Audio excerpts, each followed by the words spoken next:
Hello hello.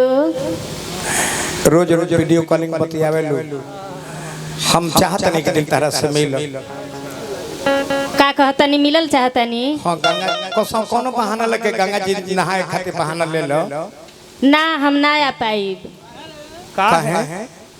काहे कि हमार घर में पहरा लागल बा, हम आइब ना। घर में पहरा? ई कौना बात के पहरा लागल? तारा घर के लोग कुछ जानले नहीं खेनो? हमरा बुझाता कि तनी मनी जानकारी हो गइल बा। अरे अच्छा, एक दिन आओ। ना हम अइबे ना करब। अरे आओ प्राइवेट में उरिया दी आई। मर्द मानुष के कोई ठीक नहीं खे, हम ना आई। प्राइवेट में ना आइबे ना आई। आओ कोनो कुदारी बन ले।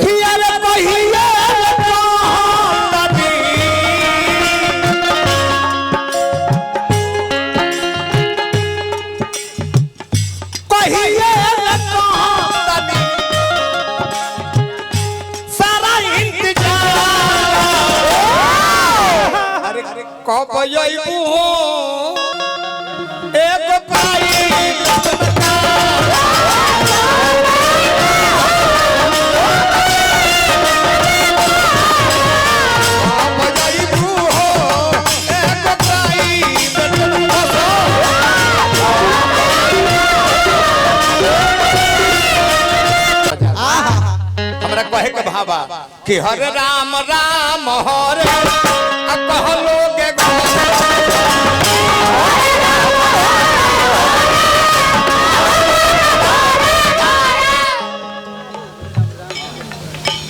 धनंजय भाई कड़ारी जयशंकर मिश्र जी के शिष्य बने, बार बार लगी आशीर्वाद के प्रतीक्षा बा। हरे राम राम कहलो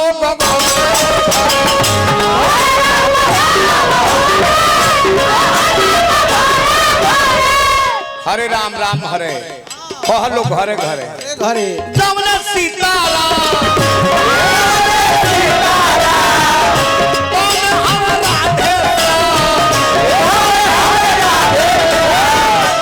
जम राम हमें तो उन्हें कृष्ण हमें। जन्म में अंतर कुछ नहीं है। एक जना 12 बजे दिन में जन्म ले, एक जना 12 बजे रात में जन्म ले। एक जना के जन्म भई महल में, हाँ जी। एक जना के जन्म भई जेहल में। बाकी राम जन्म ले सुखा में, सुखा में उनकर जीवन बीतल दुखा में। दुखा में कृष्ण जन्म ले दुखा में, दुखा में उनकर जीवन बीतल सुखा में।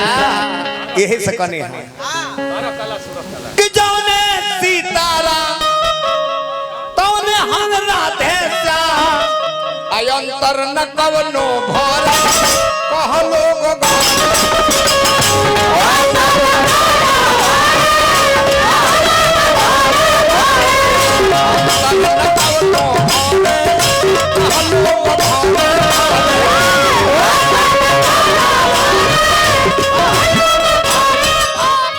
माननीय हमारा एडवोकेट साहब 1000 रुपया पुरस्कार हमरा के देनी, हमरा तरफ से बार बार लगी आशीर्वाद के प्रतीक्षा बा। बाबू एकर खेती ना होखे, एकर खेती ना होखे, मुंह में फरेला, मुंह में फरेला नहीं वापस फरेला, अयोग्यों में नहीं जरे कहलो के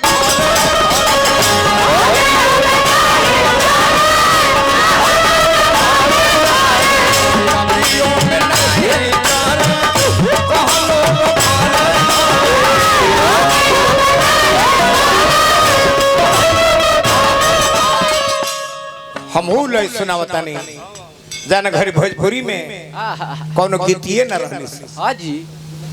केहू गायक भी ना रहे, अनु कोनो गीत रहे, न भिखारी ठाकुर के जन्म रहे, न महेंद्र मिश्र के उत्पत्ति रहे, अनु हनुमान पट्टा प्रकट भय रहे। 400 साल पहले रौर जिला उखरी शाहबाद रहे। एगो कवि रहे महादेव सिंह, जेकर नचाप में घर पड़ेला। 400 वर्ष पहले सुरथी बिरजा भार के रचना कैले। जना घड़ी कोनो गीत ना रहे, कौआ हकनी मेला घुमनी जालिम सिपहिया सोन चिड़ैया कोनो गीत ना रहे। वो घरी सोरठी बिरजा भार के रचना कोइले रहे कौन धुन हो कि मातावा कमुनवा सुरती चेला बाबना यार चेला बाबना चेलावा पर हो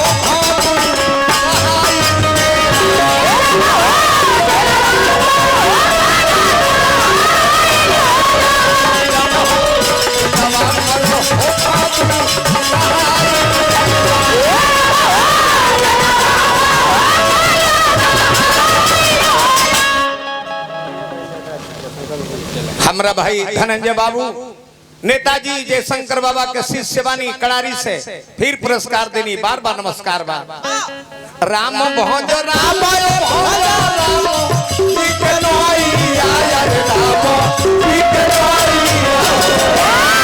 आज नैया